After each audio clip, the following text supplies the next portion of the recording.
Welcome to episode 145 of the Sports Marketing Machine podcast, the podcast that helps sports teams sell more tickets and grow their fan base. I'm your host. My name is Jeremy Nizer. About a year ago, I released an episode called 12 Marketing and Fan Engagement Predictions for 2025. That's episode 95. I'll put a link in the show notes. And today, I'm going to go back and audit myself. How was I on those 12 marketing fan engagement predictions? Was I right? Was I wrong? I'm going to go through all of them, some that I was directionally right on, but messier, all that good stuff, and really the reality of where we are today and where we're heading for 2026. So I'm just in this episode just going to share where I was right, where I was wrong on those 12, and then the next episode, which will come out later this week, will be my 12 predictions for 2026. Let's get to it.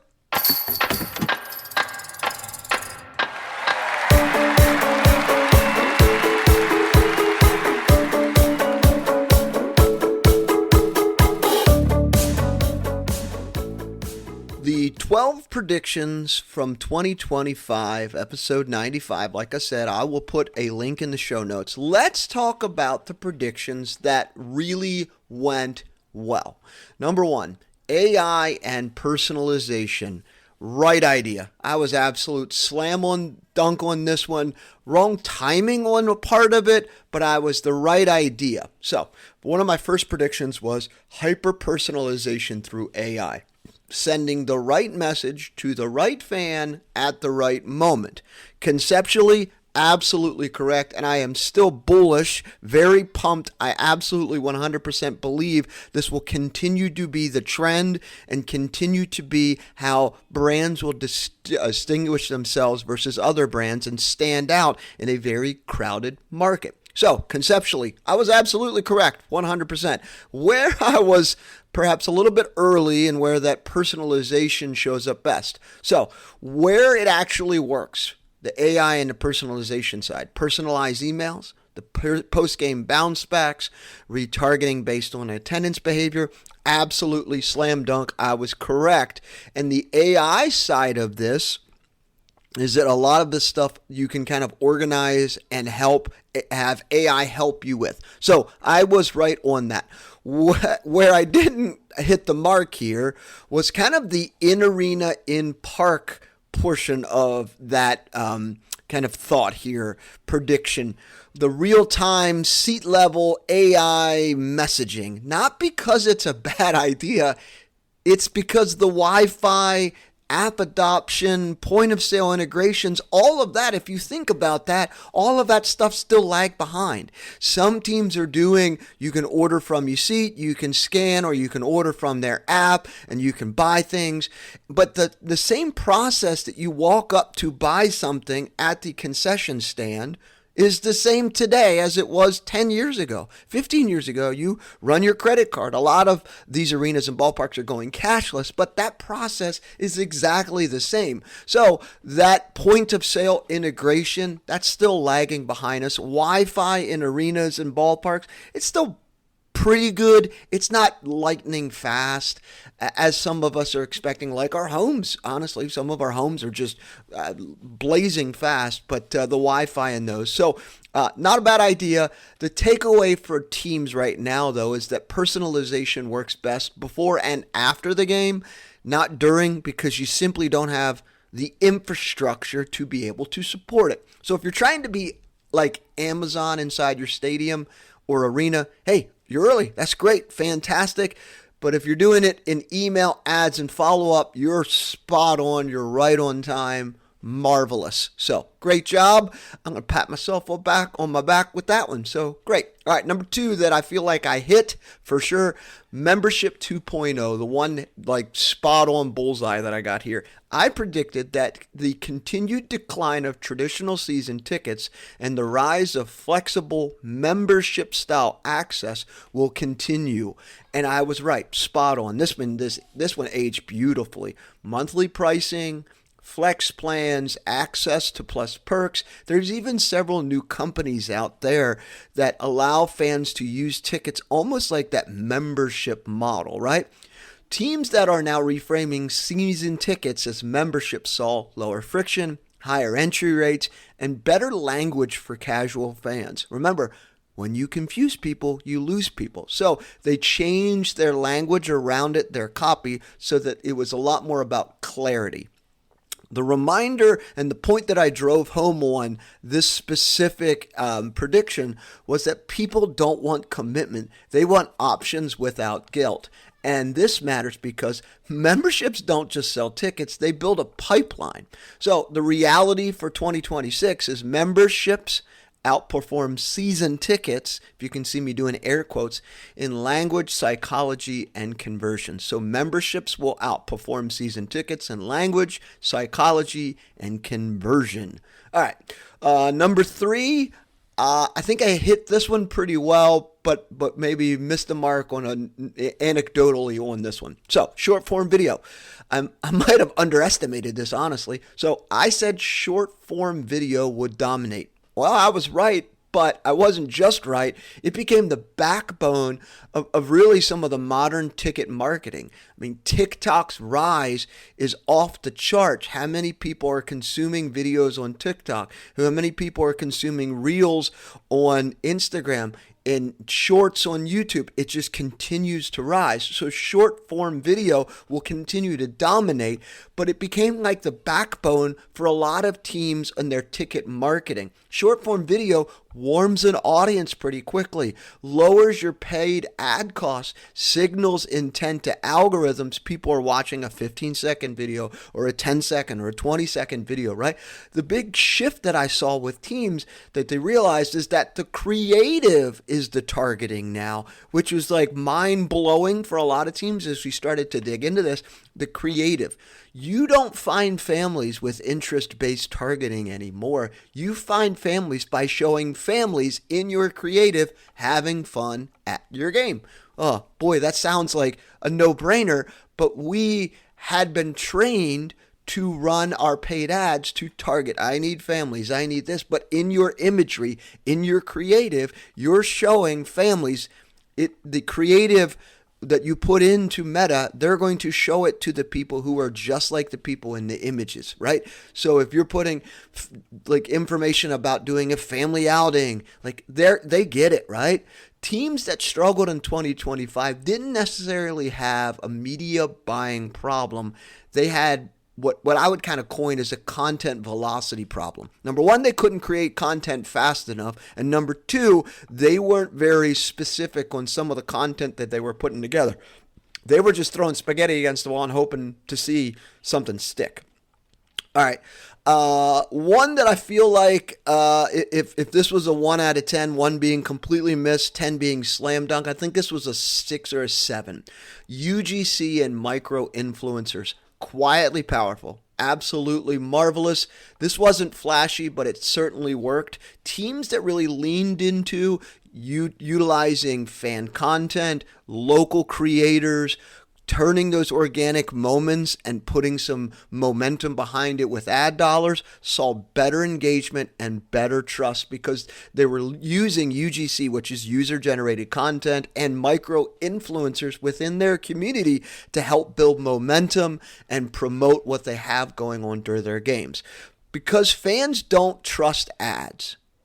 Fans don't always trust ads. They're bombarded with ads all day long. They trust people that are just like them. So if there was a mom who is also a realtor and she's talking about taking her family to the game, more moms are going to resonate with that because they trust people who are just like them. So if you boost polished team content, you're kind of renting attention a little bit. But if you're spending some marketing dollars to really boost fan content, you're borrowing the trust. And I feel like that's honestly a better way for you to go. So if this was a 1 out of 10, 1 being terrible, 10 being spot on my prediction, I'd say this was a 6 or 7. So absolutely. All right. Section number 2 here is where I was right, but reality, it was absolutely messy. Holistic attribution. Conceptually, I was correct. Organizationally, hard. if you ask general managers, operations folks who are in charge of revenue, so like revenue driving people who are in charge of an organization, they're going to say, hey, what did Facebook drive me this month? Or what did TikTok ads run me? Or what did display ads get me? Like conceptually being able to show that, it would be very hard to just show that in many cases because, and I've brought this example up numerous times, it's like this pack of M&Ms that you walk past at the grocery store. How many times do you walk past them until you pick them up and buy? So I predicted the death of single channel attribution. And I feel like that absolutely happened. But what surprised me was how long it took organizations to emotionally let go of that concept. Exactly what I just said is, well, how much did Facebook make me this month? Or how much did display ads? Or how much did this, right? Like, it took a long time for organizations to let go of that concept of single channel attribution and really take a look at it holistically. And if you think about it, how teams were thinking about it is exactly how the channels want you to think about it. Like Facebook, when you give Facebook $500, it wants to show you that, hey, I turned your $500 into $2,000. I'm going to take all the credit in the world for it. So Facebook always wants the credit. Same thing with Google ads, display ads. Same thing. They want to be able to show you that, hey, I drove X. I'm the best.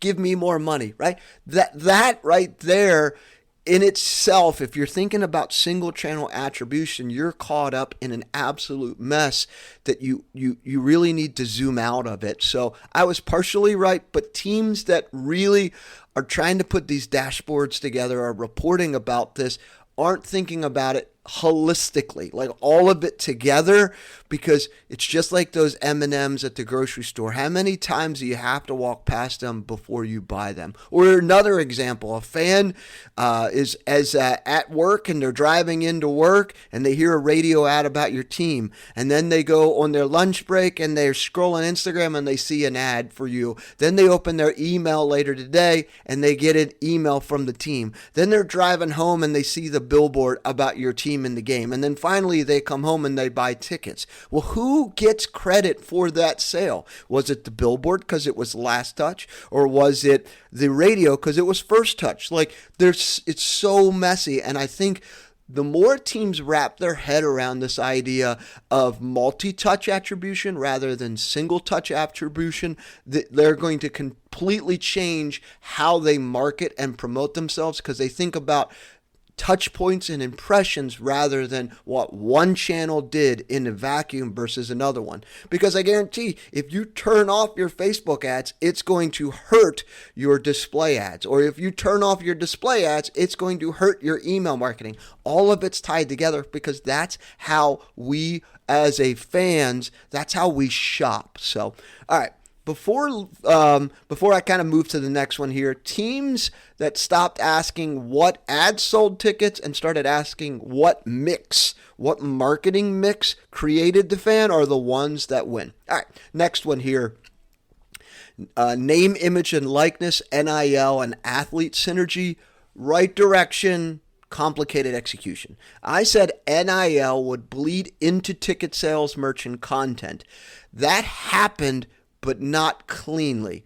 From a compliance perspective, NIL is absolutely messy. So if you're in college athletics, like, kudos to you if you've got part of this figured out. But NIL and the landscape of where it is right now, where NIL was name, image, likeness, we can use you to promote ourselves. It's now turned into pay for play.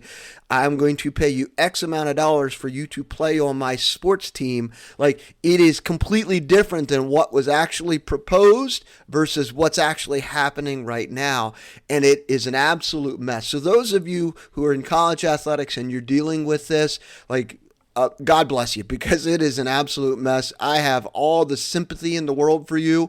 What I also noticed is NIL dollars had started been pulling from sponsorship dollars. So I noticed that a lot of teams' sponsorship dollars are down, but their NIL dollars are up, which I guess winning solves all of the problems. So if you're throwing money towards players and you want them to win and they win, your sponsorship dollars will eventually go up. But anywho, revenue, the side of this, that's all messy. The tracking of this for NIL and having sports teams use name, image, likeness, these athletes to be able to help promote stuff, like conceptually, great idea. How do you track it? Absolute mess. It's an absolute mess how you would do that. There's definitely some education gaps. When I have conversations with teams who think about utilizing student athletes to help promote some specific games, like they understand NIL to an extent, but I think that it's not as widely understood of how and where you can use name, image, likeness to be able to help you sell more tickets. Where did NIL work best, though? And this is the part where I hope you take a takeaway from this. NIL works best when athletes were treated as creators. They're sharing that they're getting ready for going out to the game, to throw out the first pitch, to sign autographs, and they're excited about it, and they're promoting it. So when athletes are treated as creators, that's when you get momentum, not as if they're a walking billboard. So teams that won weren't just trying to sell jerseys or merchandise through athletes. They were letting the athletes sell with the stories that they create around it, right? So they're talking about coming to the game. They're excited. They're pumped. Why they're coming to the game. That's what worked. Not like, hey, wear this jersey, pose in this jersey. We're going to take photos and use that on social media for us to be able to help sell more tickets. Another one where I felt like I was like half right, donor and experience-based engagement. I'd say if this was a 1 out of 10, this was a 5-6. So donors want more than just transactions. We all know that. This is about as obvious as it gets specifically in the college athletic space. Donors want more than transactions. They want access. They want meaning. That was spot on. 100%. That will never change, and that will always be what that is. But the friction showed up operationally. Scaling experiences for donors is hard. You can only do so many meet and greets and so many pregame, postgame events or pregame chalk talks and what have you. You can do only so many of taking donors on trips, right? So you have to continue to think about what else can we do to scale experiences. That is very hard, and your staff time is really hard as well. I mean, that really truly matters. The teams that succeeded kept it simple. They created repeatable, clear, and easy to deliver experiences. Some are just as simple as the ones I just said. Pre-game, post-game events, opportunities to go on trips, opportunities to do different things. Like those who did those things at the very minimum, they succeeded. But the ones that were trying a whole lot of different things and it was operationally really hard on the staff and took up a lot of time, they learned the hard way what worked and what didn't. Scaling experiences for donors is very, very, very hard. And I'm actually trying to line up a couple podcast interviews with guys in college athletics that are in that space to really unpack how do we talk to donors in a way that gets them excited, but also try to scale experiences and what's working and what isn't. So stay tuned for some episodes coming up later this year about that. All right. Where reality kind of slowed things down. These were kind of the ones that out of the 1 out of 10, these were like 3, 4 on my list here. NIL platforms scaling to small markets. This one I was just optimistic. I thought NIL, name, image, likeness platforms, there would be more platforms that would allow you to scale to small markets. The demand is there. The platforms exist, but really the adoption lagged behind because too many tools, too little clarity, and in reality, staff time. I think that's the hardest thing in the world for a lot of specific college athletics and your small market sports teams is staff time. You only have so many hours in the day and there are so many things to do. And in all reality, we know that these platforms are out there. We know we have the ability to really kind of test the waters. We know we probably could, But on the priority list, that's really far down. Truth be told, that's really far down. Doesn't mean it won't happen. Doesn't mean that it's not something that they want to do. It just means that it's got to be for teams to be able to do it. It's got to be boringly simple, and I don't think these platforms that are available right now have made it so boringly simple that teams, specifically college athletics, could be able to use these, or even your small market sports teams, your minor league sports teams. In this next section here, and I didn't realize this until I went back through my 12 predictions, was the biggest takeaway I didn't realize that I was predicting, and this is the through line that I didn't fully see at the, like, this is the one where I alluded to and talked about, but I didn't really fully see it. Fan quality matters more than fan quantity.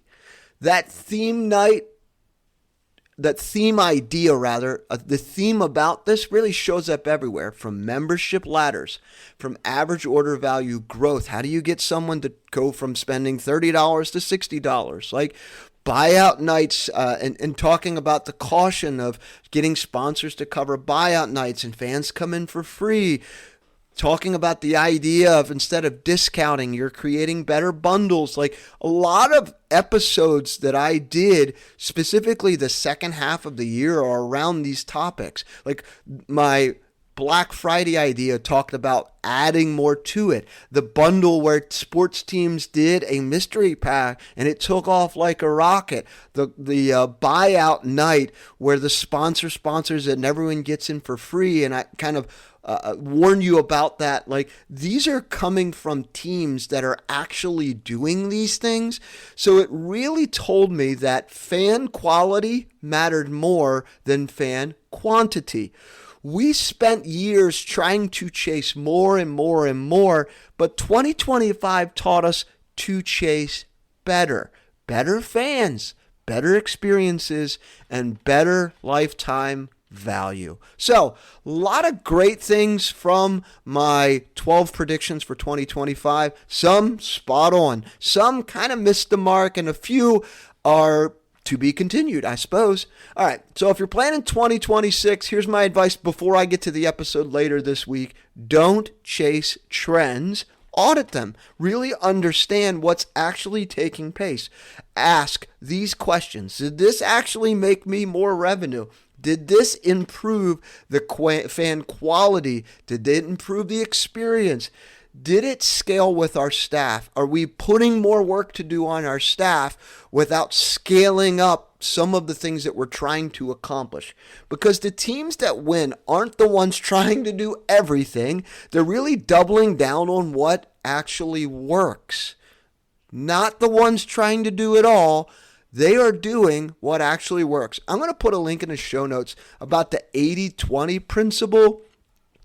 When 80% of the work or 80% of the outcome comes from 20% of the work. I'm going to put that in there because it might be a mind shift for a few of those. So I'm going to put a link in the show notes about that theory and kind of that concept. So I'll put that in there. But takeaway here, if this episode sparked an idea or made you rethink something you're planning for next season, be sure to share it with the GM, external relations director, or someone in revenue, producing, or ticket sales director, because you never know, like, as they think about ideas for next year, this might spur an idea or two. But I always offer this. If you want to pressure test your strategy or some ideas before your season starts, you know where to find me. Pop on over to sportsmarketingmachine.com and schedule a call. Looking forward to seeing you and hearing all about the great things that you are doing this year in 2026. Stay tuned because my 2026 predictions will be coming out later this week. Until next time.